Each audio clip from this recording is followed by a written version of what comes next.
A ballerina's perspective, from performing with New York City Ballet and Alvin Ailey American Dance Theater to publishing poetry books and mentoring kids and teens. Join us in a weekly discussion with experts to gain mental health clarity and achieve growth and moral consciousness. Give our show a 5 stars, comment, share, and come along for the ride. Welcome back to another episode of the Growth, Grace, and Gratitude podcast. Today we have Bill Hulseman, who is a writer, virtual designer, and former educator who is challenging what it means to belong. With his debut book, Six to Carry the Casket and One to Say the Mass, Bill deconstructs the world that he inherited and begins to reconstruct the person he wants to become through short, poignant, thought-provoking, and frequently hilarious essays. So thank you so much for coming on the podcast and sharing your story, and I'm so excited to learn more about what you do and all things healing. Thank you. I'm glad to be here.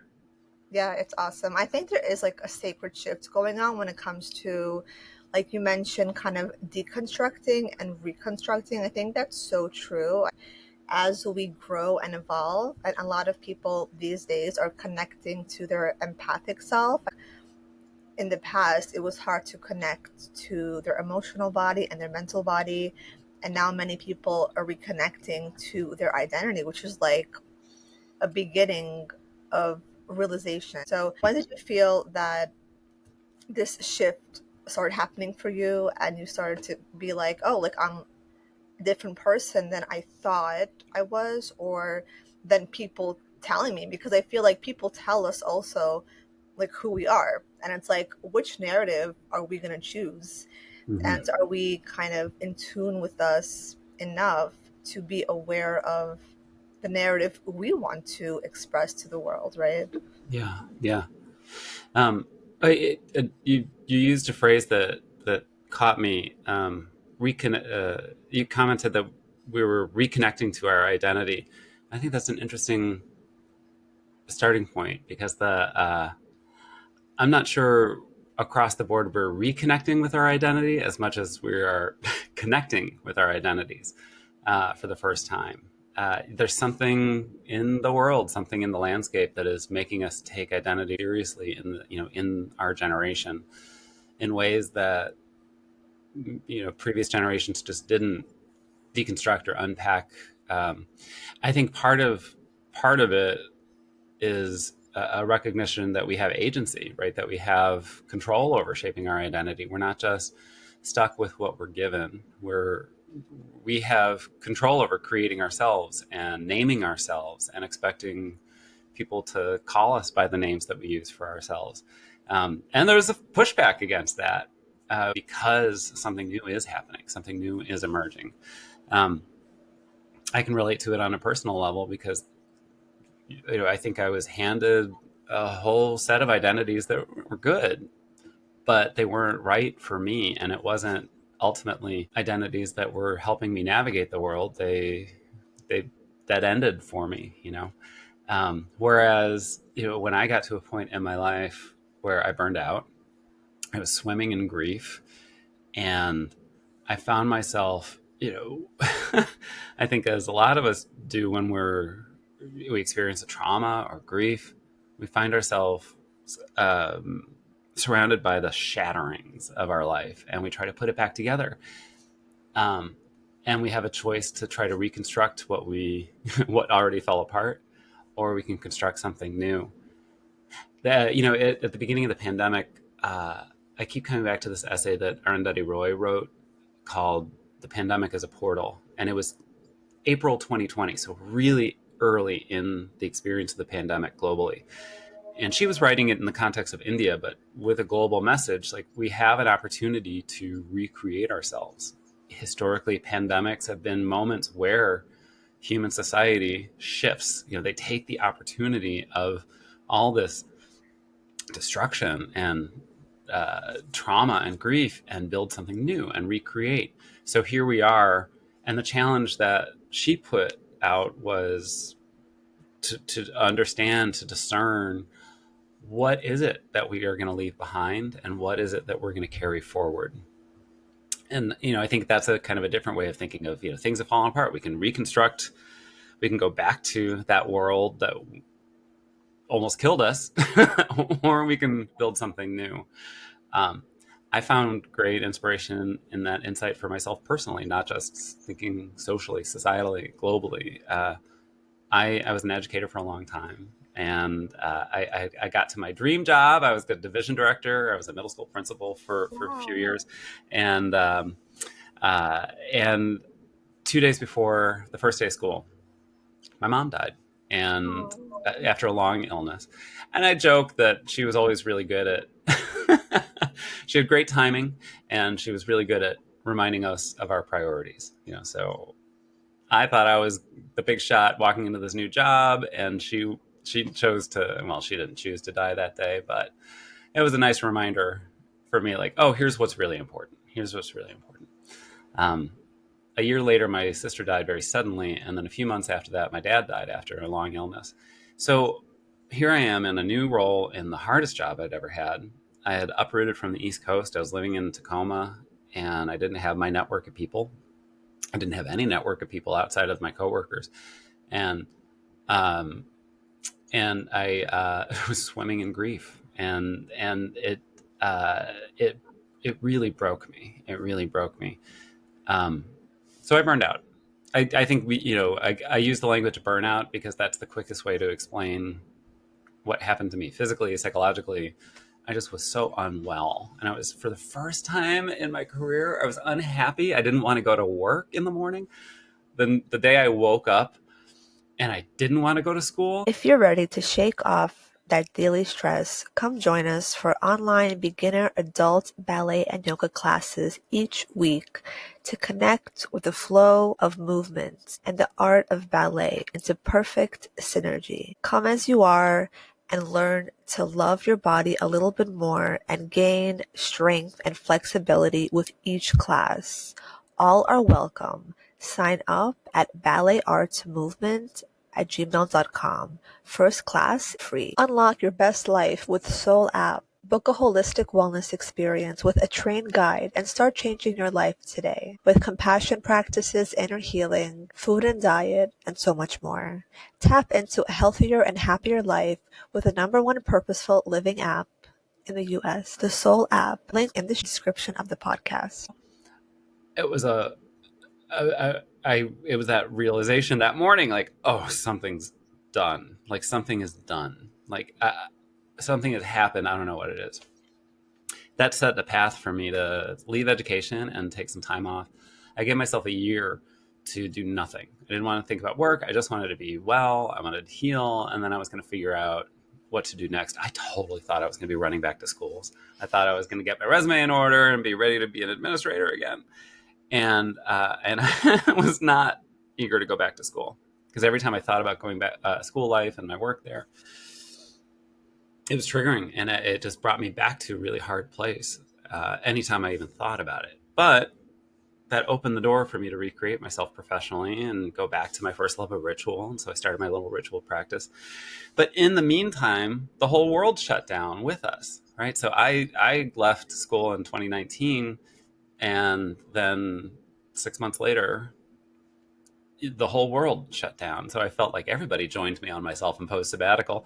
We were all stuck at home wondering not just what to do with ourselves, but how did we get here?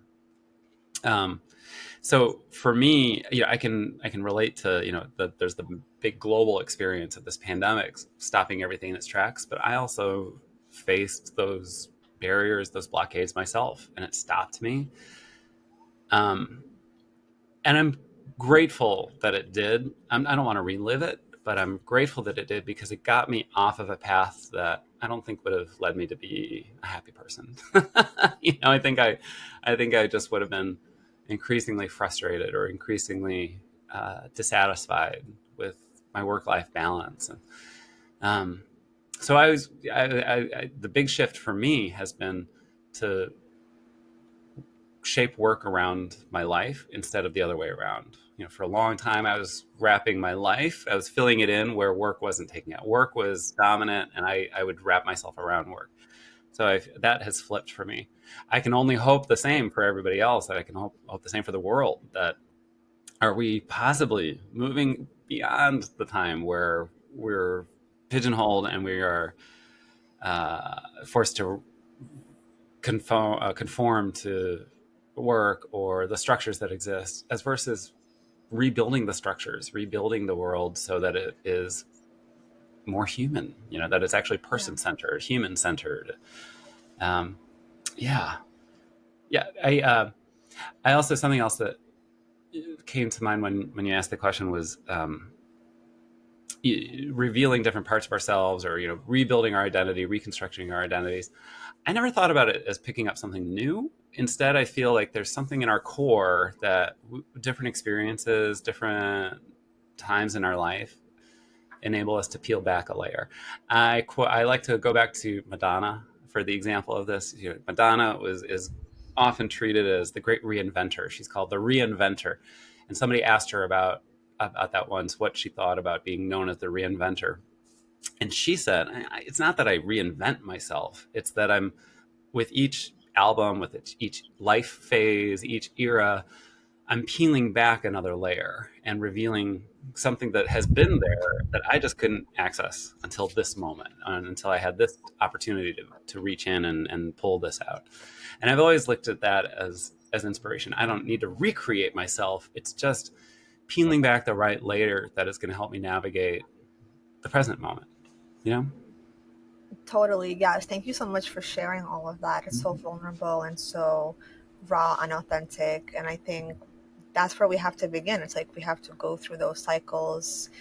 And yeah, like you mentioned, peeling back the layers, it's so true. Madonna, her feminine, she has so many archetypes of the feminine aspects and even masculine aspects. So I think it's really interesting that it does help us to kind of figure out how we want to channel or express ourselves. And oftentimes, the separation consciousness is what draws us to desire to kind of cement our identity and kind of feel included within the universal flow of Yeah. creation. And it kind of balancing the masculine and feminine polarities is really a lot of the work that I've done over time, connecting with spirituality and the inner child. And there's so Hmm. much work about kind of tuning into what feels most comfortable for yourself. Like I remember growing up, I was always kind of more masculine in my approach towards just getting things done. Maybe I'm just like an Aries and I feel very Hmm. kind of aligned with, thinking less, doing more. And I always incorporated that into my current stuff that I'm doing, whether I grew up performing ballet as well. So whether it is choreographing a dance or performing or presenting a presentation during like a mental health talk. Hmm. So I think it's also, did you have that as well? Like figuring out like which energy to channel through to feel more connected to like what you want to embody and how you want to express yourself? Hmm. I've never really, that vocabulary hasn't resonated with me so much. I understand it. I understand what you're saying. For a long time, I wanted to understand myself, in those terms. For me, it was less about an exploration of energies and more um, understanding construction, social construction, how I am constructed as a person, how Mm-hmm.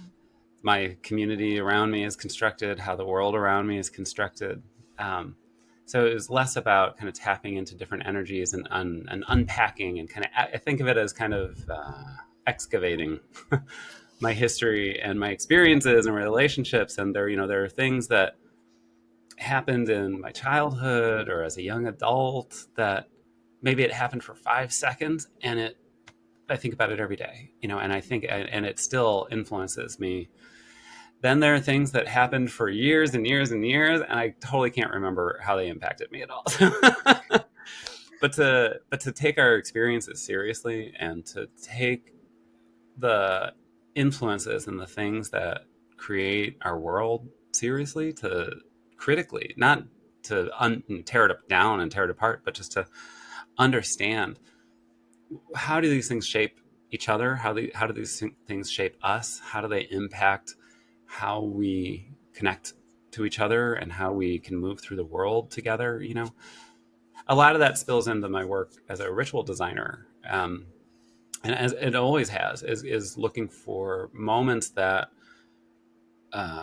create some sort of a connection, that create a temporary community in a ritual, and that community might last for 15 minutes while we're all sitting there together, or it might be the starting point of a much bigger, life together.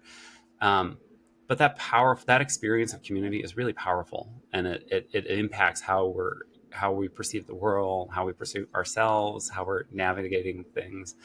um, so when I think about how do we construct an experience, it's not just creating a cool experience. It's creating a moment that accomplishes what you want it to accomplish, that gives you space to both engage and also see something reflected back, to understand ourselves individually and as part of a community better. So it's less about, for me, it's less about an exploration or manipulation of energies as it is, how do I take space and time and milk it for as much as I can get. Oh, that's so beautiful. Yes, yeah, that's very cool. And I see you talking about birth order trauma. That's a really interesting topic because I just talked about this a few days ago, and I had a different client talking about their experience as the middle child. And actually, I think yesterday was National Middle Child Day, so that's pretty cool.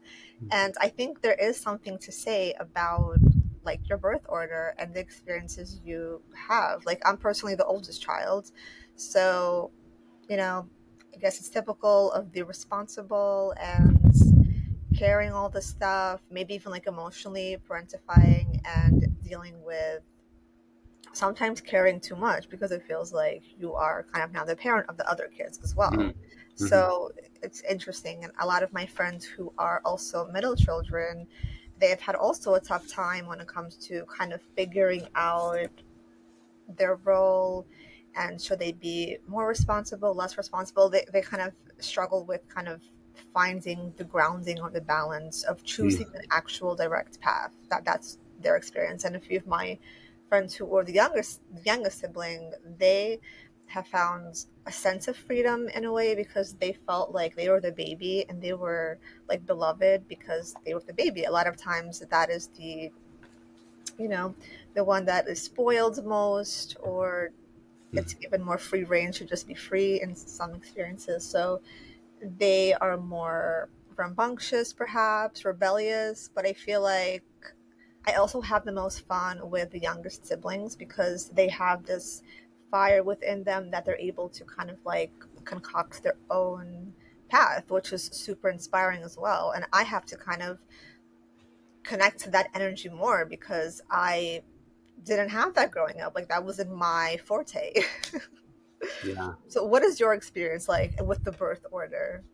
Yeah, I'm the youngest of 10, but I'm also kind of an only child. So, so my the first nine were born within 11 years of each other, and then there was a 7 year gap, and then there was me. So some people say like, "Oh, were you a mistake?" I say, "No, I was a delightful surprise. Thank you very much." Um, the typical youngest child response, right? But the in my family, yeah, I had both experiences, both the experience of being part of a big brood and being on my own with my parents. Um, but even that aside, I've had some interesting conversations with a couple of my siblings since the book came out and since they've been able to read it. Um, the consistent response that I've gotten from a few of my siblings is, "Oh, we had different parents." Like Right, it's right. that reminder that we each had a really different experience of our parents, better, worse, mixed, all over the board. Because And I they're think, growing as we're growing, so they're mhm, experiencing their own stuff as we're experiencing. It's super yeah, interesting. yeah, I think we're maybe culturally at to blame by expecting our parents to be fully formed human beings the minute that we emerge in the world. So it's like, no, of course they're figuring shit out as they go along. Of course they're going through their own human frailties and adventures and dealing with their own pain. But when you're 5 years old or when you're 15 years old, you're not aware of that because your brain is doing things to you, your body is doing things to you. You're focused on yourself, and that's appropriate. So when our parents fail us in those moments, that has long-term effects. When our siblings fail us in those moments, that has long-term effects. That's we often blame the parents for everything. We can look to our siblings too for how we're shaped and how we are able to be resilient or not. So I had that experience of both being part of a big family and being an only child. Wow. The Yeah, I am that youngest child who, I'll say it, I was my mom's favorite. But that doesn't mean that she loved any of them less. It just meant that at that time in life for her, she was 41 or 42 when I was born, which is old to be having a baby. And she's already got 9 kids. The oldest ones were in college as I was, learning how to walk and talk. Um, so I had a really different experience with my mom. I met her in middle age, and I met her navigating that new phase of her life. She wasn't as concerned about bumps on the head or like letting me, be 5 minutes late because she saw with the first 9, like, they turned out okay. He'll be fine. So as a parent, my parents learned a lot of where to grab the reins and where to let them go, which, new parents don't know that. Those are instincts that you have to develop over time. You're so I benefited from that, and I had a really good relationship with my parents on a lot of levels because of that.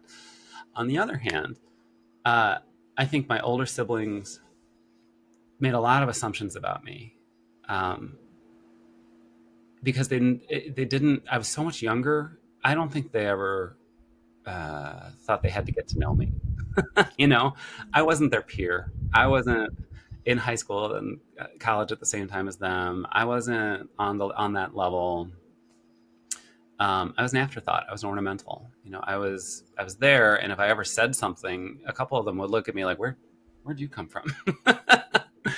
um, and that plays out in funny ways in my memory, but also plays out in really painful ways. I remember That's wanting yeah, so that seems badly very to hang out with my siblings, and they wanted nothing to do with me. I totally get it now. Like, did a 25-year-old really want to be driving his 13-year-old brother to like a high school dance? Like, probably not. But for me, it was so cool that my older brother wanted to drive me to the high school dance. That was great. Um, it got harder when my parents started drinking really heavily. They were, I call them part of the Mad Men generation. That era in the '60s of the suits and scotch at 10 o'clock in the morning, and everyone had cocktails before dinner. My parents were of that generation, but something happened and they started drinking a lot, and by that point I was the only one at home. So uh, that's where being an only child and being the youngest really hurt me. um, I was stuck at home with it.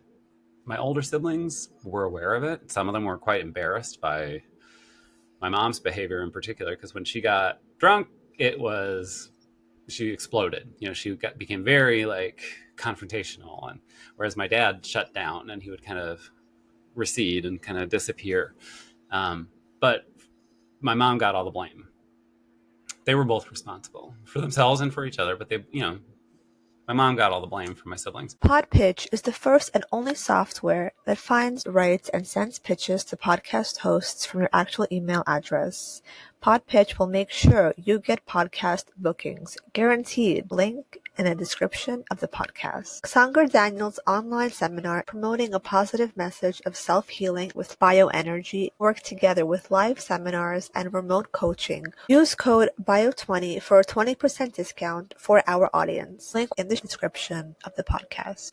So they were mad at my mom. Apparently, they tried to stage an intervention at one point. Never talked to me. Never asked me what my experience was. Never what.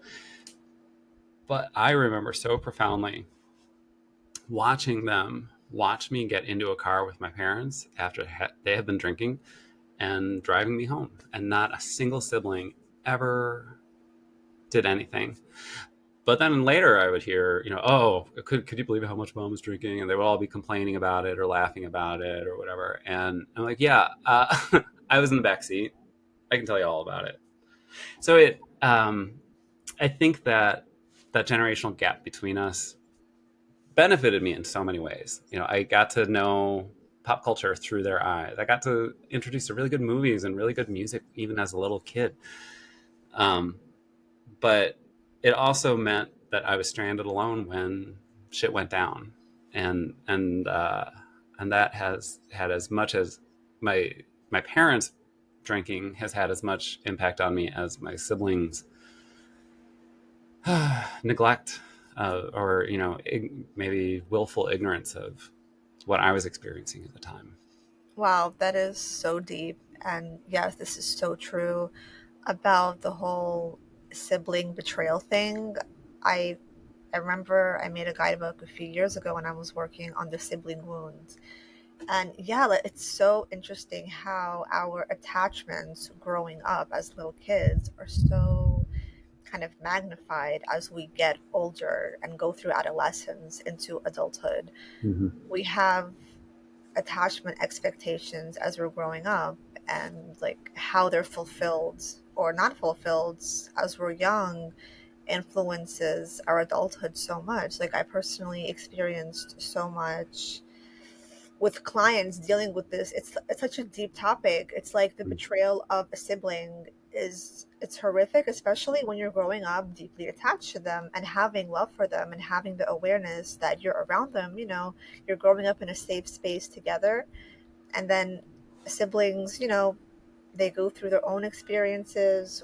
Sometimes they have a personal choice to choose separation, choose to, go on their own road. And I feel like resentment can build Mm-hmm. because also we have our own perceptions of how siblings should be, how you should grow up together, should connect, should, I mean, even decency, as long as there's like a level of respect, I feel like that's normal expectations. But like people have all different kinds of experiences, and it's difficult to deal with for sure. And I Yeah. think part of the grieving process of what you wanted, what you expected, what you deserved, that's really big as well, because knowing your value, knowing what you offer, and knowing that it's not received and it's not given, that's painful.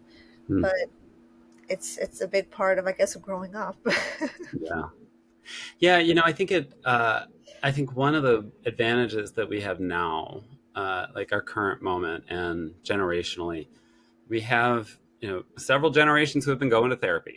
so like, so the therapeutic, clinical therapeutic language, for better and worse, has made it into common vocabulary, right? How many times do people just casually refer to like, oh, it's PTSD? And I'm like, well, that's a little flippant, but I get what you're saying. And they finally have language to talk about trauma and like, oh yeah, this is there are effects to profound experiences and that's trickled down into like, oh, it's totally PTSD. Like, well, don't say that in front of someone who has actual PTSD, but I get it. And I appreciate that like we generationally now have that vocabulary, at our disposal to be able to talk about it. So we can do something about it. We're not always able to do anything about it. We don't know what to do, but that's emerging.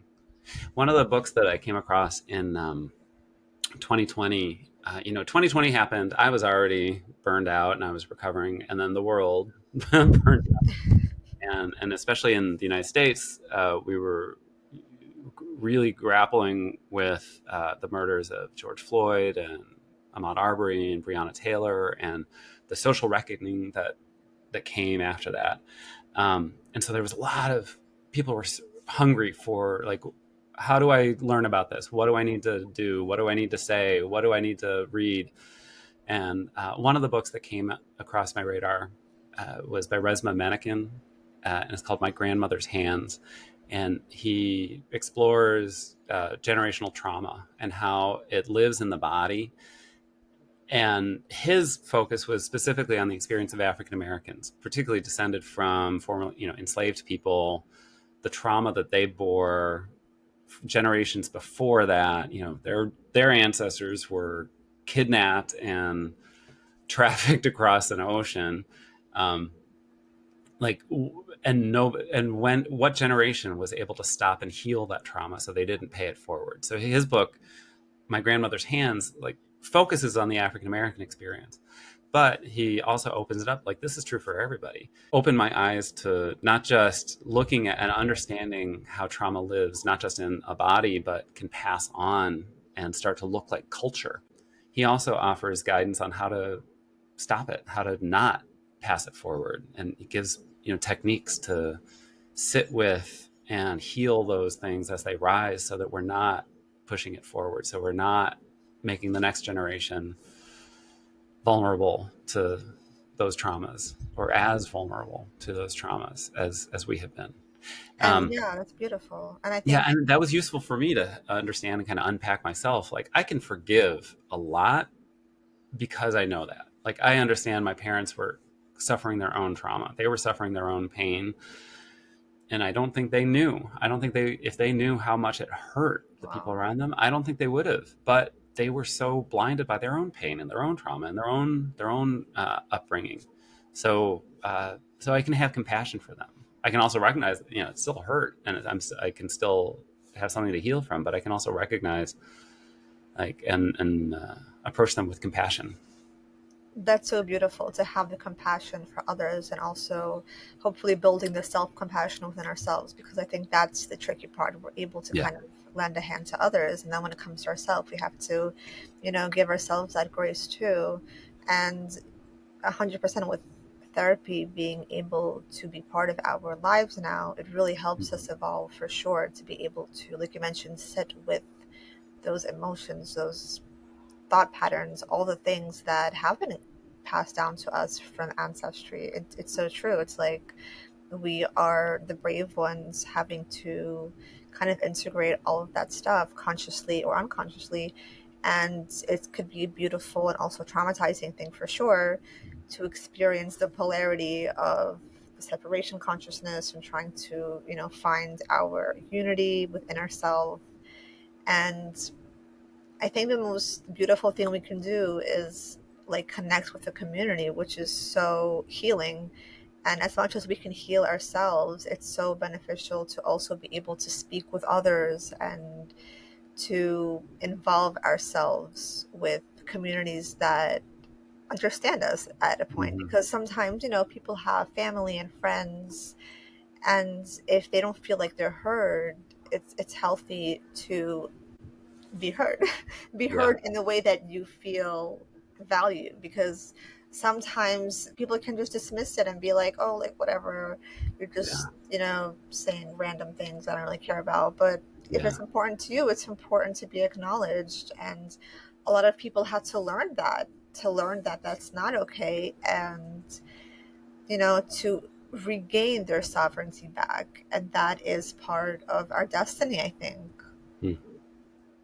Yeah, you said something that made me think about like enclaves. When our first community, when our family isn't good for us in some way, we seek it out, and we seek out that community elsewhere. And I think about my experience as a gay man.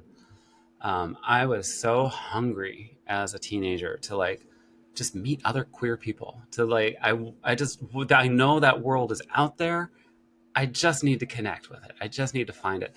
And when I finally did find that community, it I wouldn't say it replaced my family, but for some people it does, because they were so rejected from their families, or they had to walk away for their own self-preservation.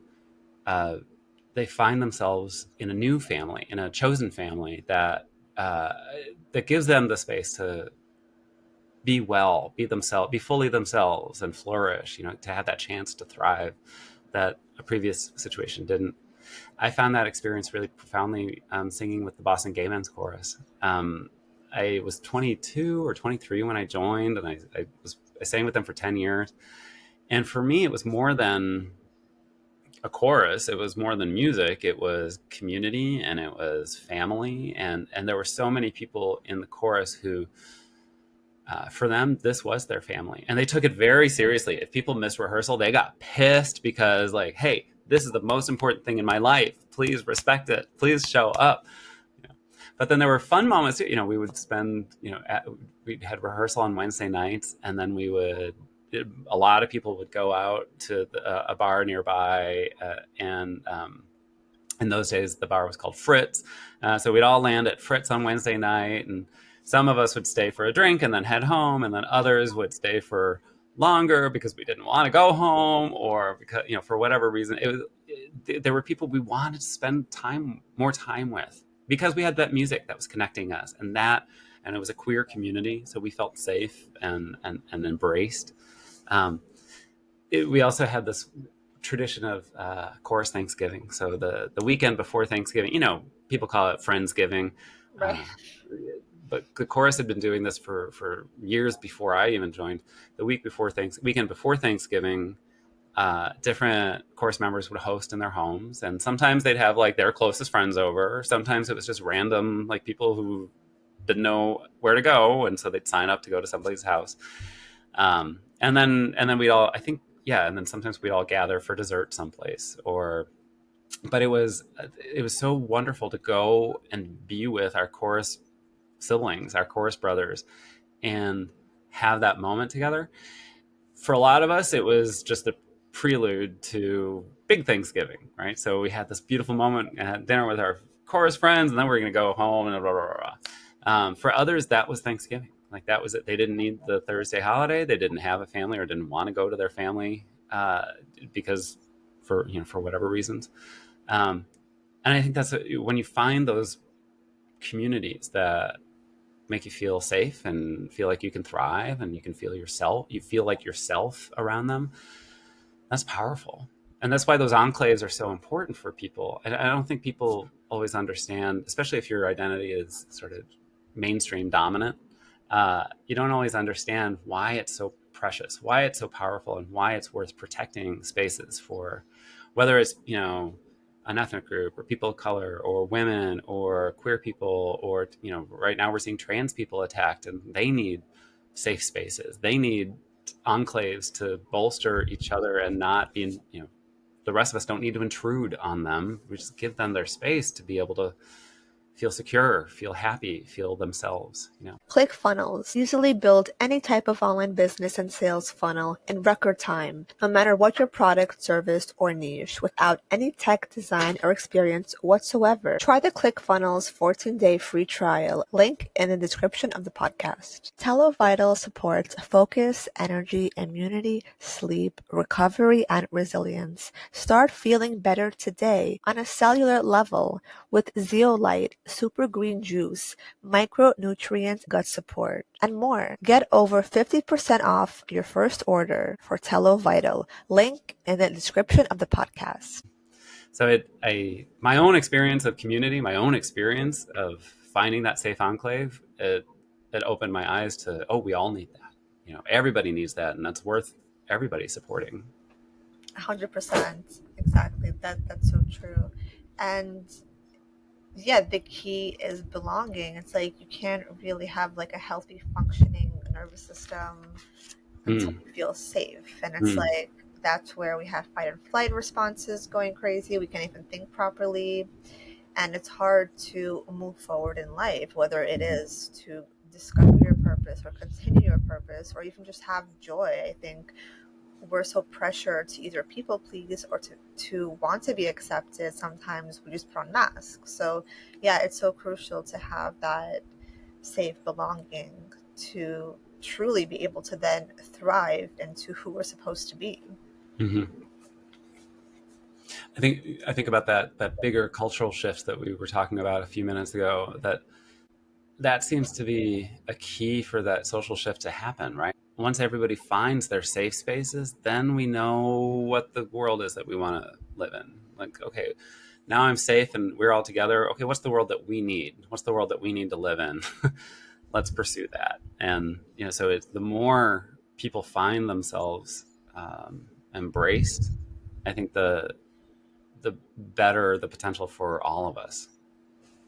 100%. And it's like that journey of intimacy is kind of reevaluating how we express ourselves, how we communicate, how we share parts of ourselves with others, and how we also receive as well, because we have to be able to receive things in order to integrate everything and produce something. Like, I know when I was figuring out what I wanted to do, whether I wanted to go into ballet as a profession or whether I wanted to shift into either, I was doing pre-med, so it was like I wanted to do writing or like medical writing, and then I was like, what what is going to like feed my soul, what is going to make me happy? So I had to do internships and like figure out how I responded to people, how people responded to me, and how I felt. So it took a while for me to realize like, oh, like I'm actually shifting. I have more of a passion for understanding and writing now as opposed to performing ballet. Mm. Now that shifted again. Now I went back to ballet Mm. and I started working with kids and connecting with them through dance, and I'm still writing. So it's like we have to also like listen to our inner voice, inner child, to be able to guide us along the path of ascension, growth, whatever it is, evolution, because Hmm. we go through so many phases, and I think at any age we're going to shift, and we have to be open to kind of experiencing that, because it is Yeah. interesting how we shift, right? Yeah. Well, and there's I think, we've treated ends of things as failures. Whether it's the dissolution of a community or a divorce or a career shift, like, you know what, I've stalled out in this career, it's time for a different track. I think 10 or 15 years ago any of us would have said like, oh well, that's a failure. All right, well, and then we all were like, oh, we have to embrace failure, we have to learn from our failures. And it's like, well, let's look at the things that we called failures. I think a divorce is actually a success. I think you recognize this relationship is not serving us anymore. My ex and I were together. We weren't formally, legally married, but we were together for 8 years. Uh, when we got to the point where we were not helping each other be our best selves, we had the choice to either like, well, let's just suck it up and have a miserable life together for the rest of our lives, or like, you know what, maybe there is something else for us. And it was a hard transition, but I think we both landed on the paths that brought us to our better selves. So yeah, I think it's so easy to think about, if we didn't make it to the end, it's a failure. It's like, well, actually, having the wisdom to stop and get off of the path, I think that's a success. 100% agree. Career, we talk about this with kids and careers too. I worked in schools for a long time, and it it just made me sick to my stomach when I'd hear parents or kids talking as freshmen in high school, talking about their college plans and career ambitions. It's like, your amygdala isn't even formed yet. Like, how do you possibly think you understand how you're going to build a career? Like, that is, why do parents put those expectations? I had I was interviewing a sixth grader for entry into the school, for admission into the school, and the parents were talking about college plans and like, how does this get you on a college track? It's like, your child is 10. Like, come on. Like, we don't know who this person is yet. This kid is emerging and evolving. And like, I think I was really lucky in the school regard because of something that my parents, uh, their approach to schooling and learning. They, with all of my siblings, when it was time to, start thinking about college, they would sit them down and say, now, college isn't for everybody. Now, both my parents went to college, but neither of them graduated. So, but they were both big believers in liberal arts education. They were big believers in Jesuit education because of the common commitments to, faith and intellect and service. And that those three things were really important to my parents as people, as Catholics. So they wanted us to know college isn't for everybody, but if you're going to go to college, it's you can major in whatever you want. College is a place where you learn how to think, and you learn how to and that's the liberal arts approach, right? So it's you're developing a critical lens and vocabulary, and you understand the world. And so liberal arts schools, you have a little bit of this, a little bit of that. You're supposed to be exposed to everything so that you can start to see a bigger picture. But in the last 30 or 40 years, the shift has been to career path, so it's like we talk about kindergartners having to have a solid math foundation so that they can be in calc by the time they're seniors, and therefore they could be employed at NASA by the time they're 25. It's like the kid like just ate a handful of putty. Like, why are we talking about Harvard? So it just I was really lucky that I had my parents perspective on that, and I brought that to my students as well. Like, yeah, that's a great school, that's a great school.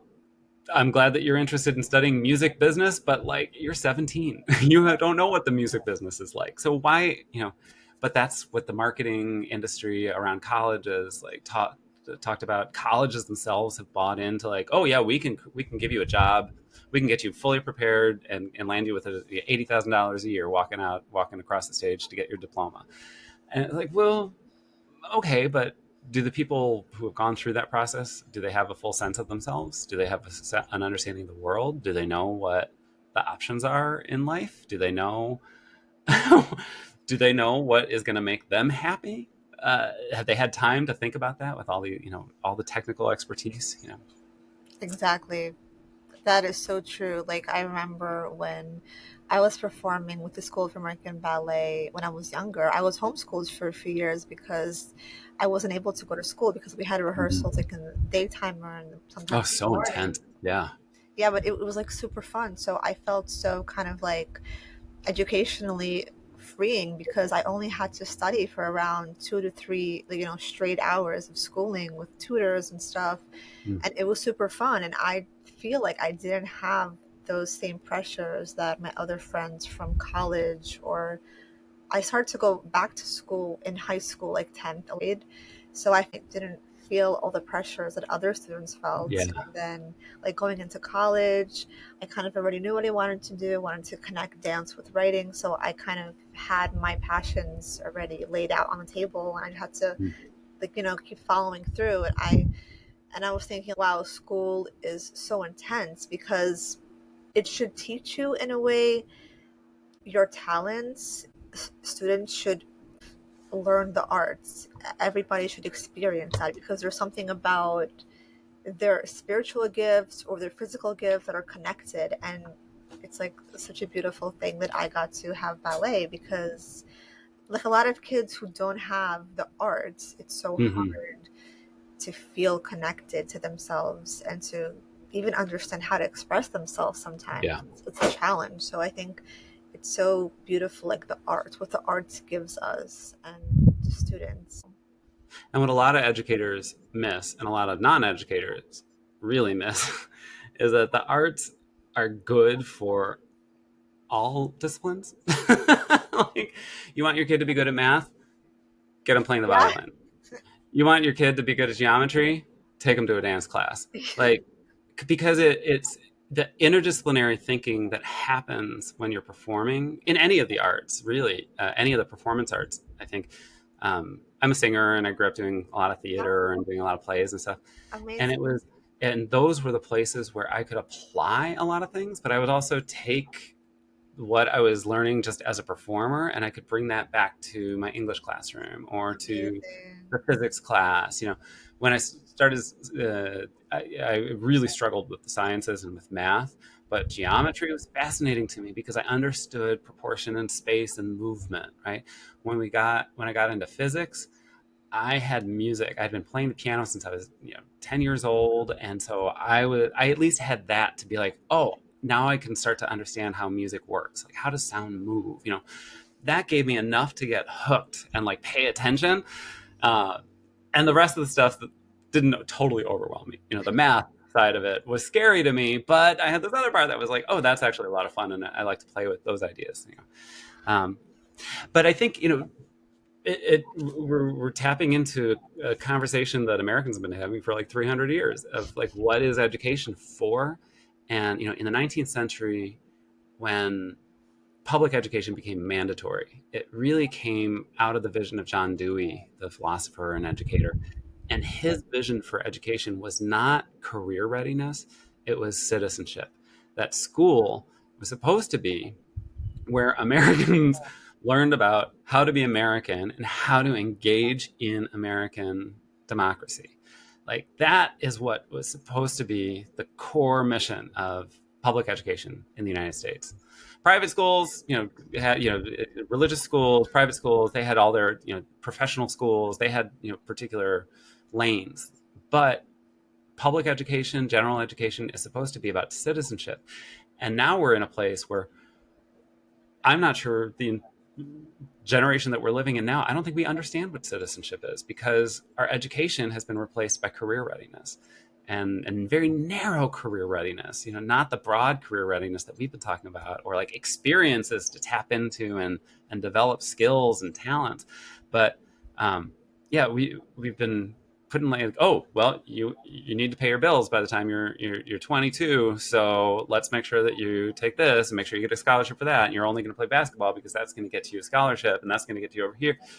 And it's like, when do we teach kids to live in the present moment and look at each other as peers and as people and say, okay, what's the world that we want to create? That to me is what school should be. And uh, so many of us are pushed off of that track, into the career pool. That's so true. Yeah, totally. It's a lesson for a lot of people. I know so many people are kind of wanting to go the homeschool route because they're so overwhelmed by going to school and feeling like they're not getting enough out of it. They're not getting the core of what they need out of it. So Mm. it is an interesting journey what's happening now with education. Like to experience art in schools or art as part of their education process because it's such a big beneficial factor to, I think, the development, the child development, a huge part of Yeah. education and should just be part of all kids' lives. It's like part of therapy. I think there's a somatic therapy approach when it comes to like movement and connecting your body with the music. Mm. So, Yeah. I mean, my when I was a student, my favorite courses were religion and oh music wow, and art and English because those, and in retrospect, I think like, why was I drawn to those and not courses over here? Or, every kid when they're in like fourth grade is like, what's your favorite class? Gym. I hated gym class. I hated PE. That was a torture chamber for me as a kid. Like religion, I went to Catholic school, religion, English, art, and music, those were interdisciplinary. It wasn't, you need to know these 7 words and use them over and over and over again. It was, you could bring a little bit of any of your experiences, anything that you experienced that day, and you could bring it into the classroom. And whether it was a piece of literature that you could help unpack your own experiences, or whether it was a religious experience that you were reflecting on, and so and art and music are the same way, right? We're bringing all these different experiences and physically embodying what it is that we're exploring or learning, and that just can't be reproduced in other subjects where it's all cerebral. That right. it's integrated, it's holistic, it's the whole Yes. body is involved in the process. That to me is incredibly compelling as an educator and as a student. That was the most interesting thing for me. That's really in closing. I 100% agree. I love it. Thank you so much, Bill, for coming on the podcast. We had a beautiful conversation. I feel like I learned so much from your story and your journey. And thank you so much for sharing everything. And I'm sure our listeners are going to find this so inspiring, so uplifting, and so healing for their own journeys. I hope so. I hope so. We're all on a journey, and it's fun to hear what other people are learning along the way. And it's fun to be able to put ideas in each other's minds about like, oh yeah, I never thought about it that way. Like, oh, I had an experience like that. I should unpack that too. That's my whole goal in my book is to inspire people to look back on their own experiences, unpack their own relationships and their own formative moments, to understand what do I want to hold on to and what do I need to let go of, and how is that going to help me move forward. And that's all I Beautiful. can hope. So I hope that for all of us. Amen. Love it. And where can people connect with you and see your content and get your book? You can get my book anywhere you get other books. I encourage you to go to your local independent bookstore, Amazing. or it's available on Allstora and Barnes and Noble and Amazon and Pathway. All information about that is on my website, billhulseman.com. And I'm also active on Instagram as Bill Hulseman Rituals. And you can learn both about my work as a ritual designer. I post a lot about the wedding. I'm in peak wedding season in the summer into the fall. So it's a lot of posts about weddings, but also, especially with, the book coming out and promoting the book, there's also information about the book coming out on Bill Hulseman Rituals on Instagram as well. Awesome. Thank you so much. Thank you.